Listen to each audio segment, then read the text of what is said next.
ఓం శ్రీ మహాగణాధిపతయే నమః. శ్రీ మహాసరస్వత్యే నమః. శ్రీ గురుభ్యో నమః. హరి ఓం.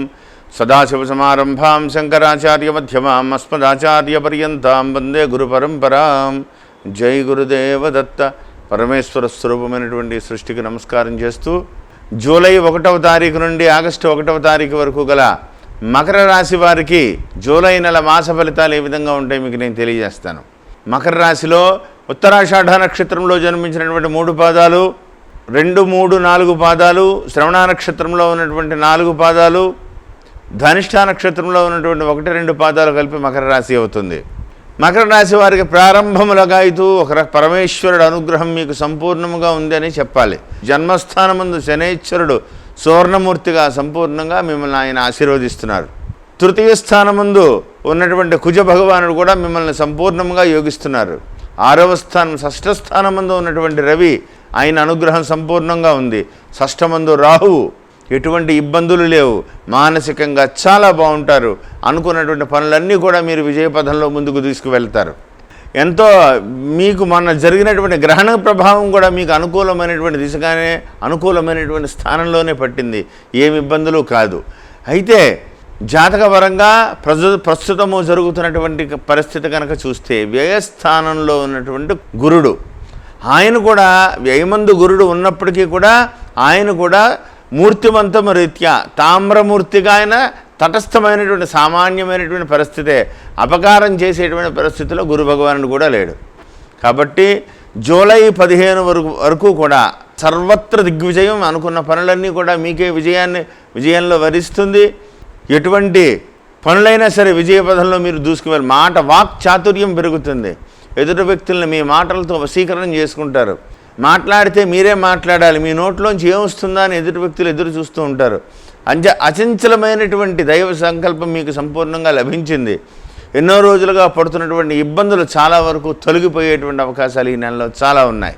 పరమేశ్వరుడు అనుగ్రహం కూడా మీకు చాలా అనిపిస్తోంది. అంతేకాకుండా తృతీయమందు ఉన్నటువంటి కుజుడు వల్ల కుటుంబపరమైనటువంటి శాంతి, సుఖం, సోదరుల వల్ల మంచి అనుబంధాలు, వాళ్ళతోటి మంచి ఇంటరాక్షన్ జరగడం, ఇవన్నీ కూడా జరుగుతాయి. మీరు పనిచేస్తున్నటువంటి కార్యాలయంలో అందరితోటి కూడా మంచిగా మెలగడం, మీ మాటకు ఎదురు లేకుండా ఉండడం, ఇవన్నీ కూడా ఆ దిశగా అడుగులు పడే విధంగా పడతాయి. జూలై 15 తర్వాత నుంచి కొంత 7వ స్థానంలోకి రవి ప్రవేశిస్తున్నారు.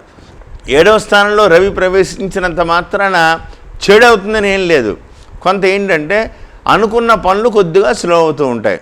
అంటే 1కి 2 సార్లు తిరగవలసి రావడం, ప్రతి చిన్న పనిలోనూ కూడా 2-3 సార్లు వెళ్ళవలసి రావడం, దాని మూలాన్ని ఇరిటేషన్ పెరగడం, ఎందుకు ఇన్నిసార్లు తిప్పించుకుంటాం అని ఎదుటి వ్యక్తులతో మనం అనిపించుకోవడం, లేదా మనం అనడం వాళ్ళని, ఇటువంటి పరిస్థితులు వస్తాయి. అంతే తప్ప జూలై నెల ఇంచుమించు ఒక రవి భగవానుడు జూలై 15 తర్వాత మార్పు, ఆయన వల్ల కొద్దిగా తటస్థమైనటువంటి పరిస్థితి రావడం తప్ప మిగతా ఇబ్బందులు ఏమీ లేవు. అద్భుతమైనటువంటి పరిస్థితుల్లో పరమేశ్వరుడు మిమ్మల్ని సంపూర్ణమైనటువంటి యోగాన్ని జూలై నెలంతా కూడా మీరు అనుభవిస్తారు. ఏమాత్రం సందేహం లేదు. ఒకటి ఏంటంటే ప్రతి గురువారము కూడా పొద్దునే లేచి తలస్నానం చేసి పంచామృతాలు తీసుకుని శివుడు గుడికి వెళ్ళి ఈశ్వరాలయానికి వెళ్ళి పరమేశ్వరుడికి పంచామృతాలతో అభిషేకం చేయించుకోండి. గురువారం రోజు చేయించుకోండి. గురుడు ఏ స్థానమందు ఉన్నారు కాబట్టి గురువారం రోజున మమ జన్మరాశి వశాత్తు 12వ స్థాన సంచారిత బృహస్పతి గ్రహ దోష పరిహారార్థం అని చెప్పి సంకల్పం చెప్పించుకుని చక్కగా పరమేశ్వరుడికి పంచామృతాలతో అభిషేకం చేయించండి.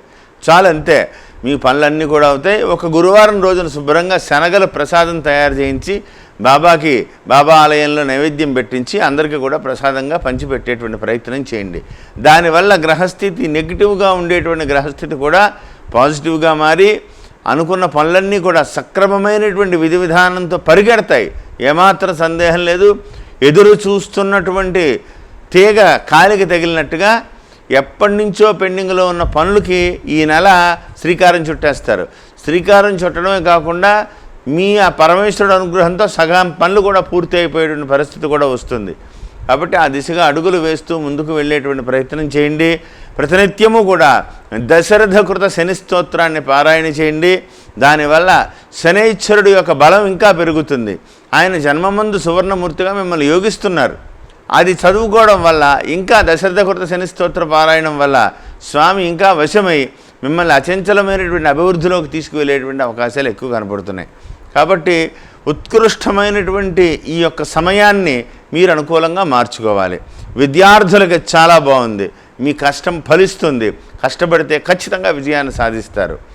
ఉద్యోగస్తులకు మాత్రం కొంత చేసే, అంటే నడిచే ఎద్దునే పొడిచినట్టు మీరు సామాన్యంగా మకర రాశిలో వాళ్ళకి స్కిల్ వర్కర్స్, వీళ్ళు ఎక్కువ పని చేయగలుగుతారు, ఎటువంటి సమస్యనైనా పరిష్కరించగలుగుతారు, ఎంత పనైనా సరే భుజాల మీద మొయ్యగలుగుతారు. అంటే మీ చేతుల్లోకి తీసుకున్న అంత పనిని మీరు సామర్థ్యవంతంగా మీరు చేయగలుగుతారు.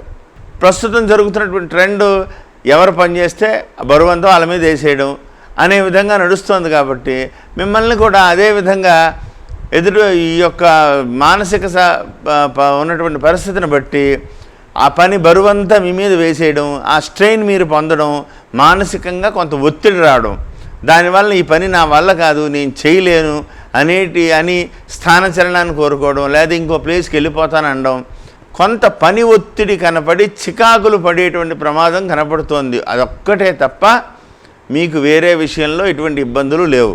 కాబట్టి ఇది తగ్గడం కోసం దశరథకృత శని స్తోత్రాన్ని బాగా పారాయణం చేయగలిగితే, తామరాకు మీద నీటి బొట్టుగా నీళ్లు చుట్టూ ఉంటాయి, కానీ దానిపైన నీటి చుక్క అంటుకోదు, జారిపోతూ ఉంటుంది. అదేవిధంగా ఎంత పని ఒత్తిడున్నా మీరు కూడా అదేవిధంగా మేనేజ్ చేయగలుగుతారు.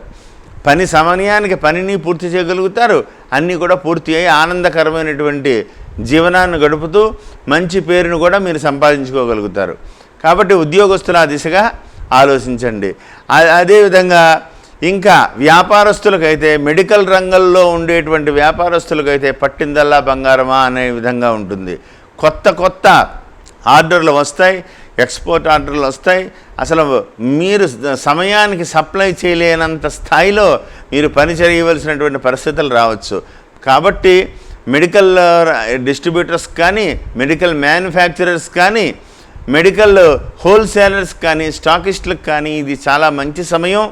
ఆ దిశగా మీరు ఆలోచించుకుని వ్యాపారాభివృద్ధిలో పాల్గొని వ్యాపారాభివృద్ధిలో మార్చుకునేటువంటి ప్రయత్నం చేయాలని ప్రత్యేకంగా చెప్పదగ్గ సూచన.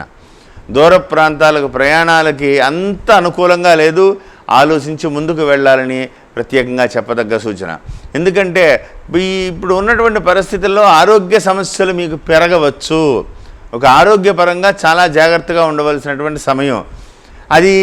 ఈ ప్రయాణాల వల్ల ఏదైనా కలగచ్చేమో అనేటువంటి ఆలోచనతో చెప్తున్నాను. కాబట్టి దూర ప్రాంతాలకు ప్రయాణాలు విరమించుకోండి. ప్రతి విషయంలోనూ కూడా జాగ్రత్త వహించండి. ధనపరమైన విషయాలు బాగా కలిసి వస్తాయి. చాలా అభివృద్ధి కనబడుతోంది. తీసుకున్నటువంటి నిర్ణయాలు సమర్థవంతంగా, ఎటువంటి పనిని తీసుకున్నా సరే సమర్థవంతంగా నిర్ణయించగలుగుతారు. మీ యొక్క గమ్యం ఏంటో మీకు అర్థమవుతుంది. గతంలో మీ వల్ల ఉపయోగపడి బాగుపడ్డవాళ్ళు మిమ్మల్ని చూసి సమయానికి మీరు ఏమైనా అడుగుతారేమో, మీకు ఏమైనా సాయం చేయాల్సి వస్తుందేమో అని తప్పించుకుని తిరుగుతూ ఉంటారు. అంటే ఈ యొక్క మానవాళి యొక్క ఇప్పుడు ప్రస్తుతం జరుగుతున్నటువంటి పరిస్థితులు ఇలా ఉన్నాయా, ఎంత సహాయం చేశానే, నా వల్ల వాడు పైకి వచ్చాడే, వాడి కాంట్రాక్ట్ కూడా నేనే ఇప్పించానే, లేకపోతే వాడికి సహాయం ఉద్యోగం కూడా నేనే ఇప్పించానే, కానీ నన్ను చూసేప్పుడు వాడు మొహం చాటేస్తున్న మనస్సు మీకు బాధిస్తుంది. కానీ ఈ స్థిర జాతకులు మీరు ఎప్పుడు కూడా మీ చెయ్య పైనే ఉంటుంది, మీరు పెట్టేటువంటి స్థితిలోనే ఉంటారు. అచంచలమైనటువంటి యోగదాయకమైనటువంటి పరిస్థితులన్నీ కూడా భవిష్యత్తులో మీకు ఉన్నాయి. ఎటువంటి భయపడవలసిన పని లేదు. ఈశ్వరుడి యొక్క అనుగ్రహం కోసం ప్రతి గురువారము కూడా వెళ్ళి పంచామృతాలతో అభిషేకం చేయండి. ప్రతినిత్యము కూడా నేను చెప్పిన విధానంగా ఆదిత్య హృదయం పారాయణం చేసుకోవడం, దశరథకృత శని స్తోత్రం పారాయణం చేసుకోవడం, తర్వాత వ్యక్తిగతమైనటువంటి పనులన్నీ చూసుకుంటూ ఒక నిర్దిష్టమైనటువంటి గమ్యాన్ని ముందే పెట్టుకుంటూ ఏదైనా చాలా స్పీడ్గా చేయవలసినటువంటి ముఖ్యమైనటువంటి పనులు ఏదున్నా సరే జూలై 15వ తారీఖు లోపల అవి కనుక పూర్తి చేసుకోగలిగితే, జూలై 15 నుంచి కొద్దిగా స్లో అయినా జూలై 15 లోపల చాలా వరకు పనులన్నీ కూడా పూర్తి అయిపోతాయి. కాబట్టి ముఖ్యమైనటువంటి సాహసోపేతమైన పనులు కానీ, ముఖ్యమైన పనులు కానీ ఏమున్నా సరే జూలై 1 లోపల ప్రారంభించి పూర్తి చేసుకోవాలని ప్రత్యేకంగా చెప్పదగ్గ సూచన. జై గురుదేవ దత్త.